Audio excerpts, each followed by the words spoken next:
She was late. Rain poured like the sky was weeping. Jenna Parker darted across the street, soaked to her bones, her once pristine portfolio clutched to her chest.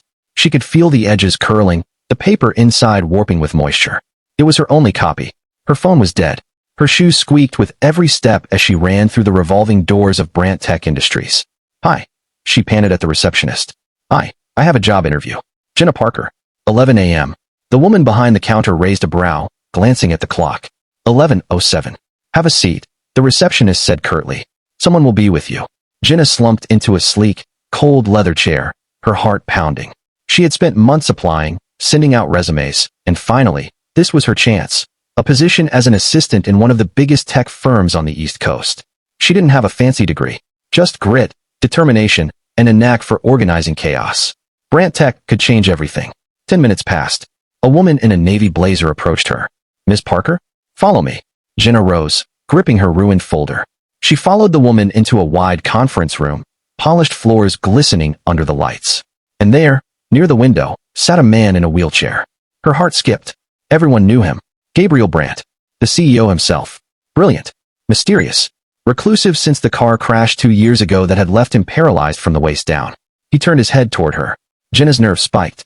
She stepped forward, too fast, too unbalanced, and her wet shoes betrayed her. She slipped. Everything went in slow motion. Her arms flailed, her folder flew open, papers scattered, and she tumbled forward, straight onto Gabriel Brant. Gasps echoed from the room. Silence followed. Jenna's cheeks burned. Her hands had landed on the arms of his wheelchair, and her face was inches from his. I'm so sorry," she stammered, scrambling to her feet. "I didn't mean my shoes. There was rain." But then, Gabriel laughed. Not a mocking laugh. A real one. The kind that sounded like it hadn't been used in years. "Well," he said, adjusting his cuffs. "That's the most memorable entrance I've ever seen." The other executives stood frozen, unsure what to do. Jenna backed away, mortified. "I'll go. I shouldn't be here. I ruined it." "Sit," Gabriel said, still smiling. "Let's talk." 30 minutes later, Jenna had given the most honest, unrehearsed interview of her life. She had nothing to lose, so she spoke from her heart, told him about caring for her sick mother, about juggling waitressing and night classes, about how she dreamed of doing meaningful work, even if it was behind the scenes. Gabriel listened, really listened, his sharp eyes never leaving hers. "Why this job?" he finally asked. "Because I'm good at fixing things," she said softly. "And because I know what it's like when life breaks you. I can help someone else hold it together." He nodded slowly. "You start Monday." She blinked. "Wait, what?" "You're hired." Jenna sat frozen. She didn't know whether to cry or run. She settled on whispering, "Thank you." As she left the room, the VP leaned over to Gabriel. "Sir, are you sure?" "I'm sure," Gabriel replied. She didn't see the chair. She saw me. Weeks passed. Jenna became indispensable. She organized Gabriel's meetings, coordinated his projects, and even brought him homemade coffee from the tiny cafe she'd worked at before. She treated him like a person, not a symbol, not a broken man. He noticed the way she smiled, even when exhausted. The way she defended the interns no one else cared about. She had no idea how much she was changing the office. Or him. Gabriel hadn't felt anything in a long time. Not since the accident. The crash had taken his mobility and left him believing he'd never be more than a burden. But Jenna, she brought warmth. She brought life. He began looking forward to their talks. Their laughter. Her chaotic sticky notes. The scent of cinnamon from her coffee thermos. And then came the gala. Brant Tech's annual charity gala was the social event of the year. Everyone was expected to attend. Jenna borrowed a simple navy dress from her neighbor. She did her hair herself. No designer labels. Just authenticity. Gabriel saw her from across the room. For a moment, he couldn't breathe. He wheeled forward, stopping beside her. "You look..." She turned, cheeks flushed. "Like a fish out of water?" "Beautiful," he said. She smiled. "Thanks, boss." That night, they danced. Well, sort of. He stayed in his chair. She rested a hand on his shoulder, the other holding his. And together, they swayed to the music. People stared, but neither of them cared. It was the first moment he allowed himself to hope.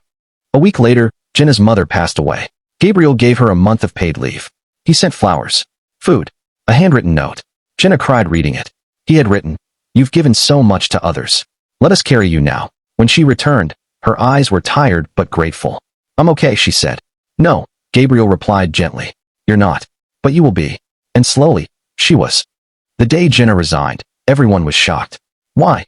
Gabriel asked her privately. "Is it the money? The hours?" "No," she said quietly. "It's me. I'm falling for you. and I don't think I can work for you without it hurting. He was stunned. I thought you saw me as just your assistant. I saw you, she whispered. Every day. He wheeled toward her. Then don't go. I have to, she said, holding back tears. I can't lose myself. I've worked too hard. Gabriel looked at her like she was light itself. What if, he said slowly, you weren't just my assistant? What do you mean? What if you were my partner? She blinked. He reached into his pocket, pulled out a small box. She gasped. Jenna Parker, he said, voice trembling. You changed my world. You brought me back to life. Will you marry me? Tears spilled from her eyes. Yes, she whispered. He smiled. Then don't quit. Just change titles. They married 6 months later. The media went wild. Billionaire CEO marries his assistant, who fell on him. But they didn't care. The wedding was quiet. In a garden. Her dress was simple. He wore a navy suit with silver cuffs. He wheeled down the aisle to her. And she met him halfway, kneeling beside him, taking his hand. They kissed to thunderous applause. Afterward, Gabriel whispered in her ear, Still glad you fell on me? She laughed. Best fall of my life. They started a foundation to help people with disabilities find employment. They adopted a dog. They danced in kitchens. They watched sunsets from rooftops. And every year, on their anniversary, Jenna would slip on her old squeaky shoes, run toward him, and pretend to trip, landing perfectly into his arms. You missed your cue, she'd tease. And he'd reply, Nah, you just caught me again. Their love was built not on perfection, but on kindness. Not on fairy tales, but on real, messy humanity. Two broken souls, helping each other heal. And in doing so, they became whole. Together.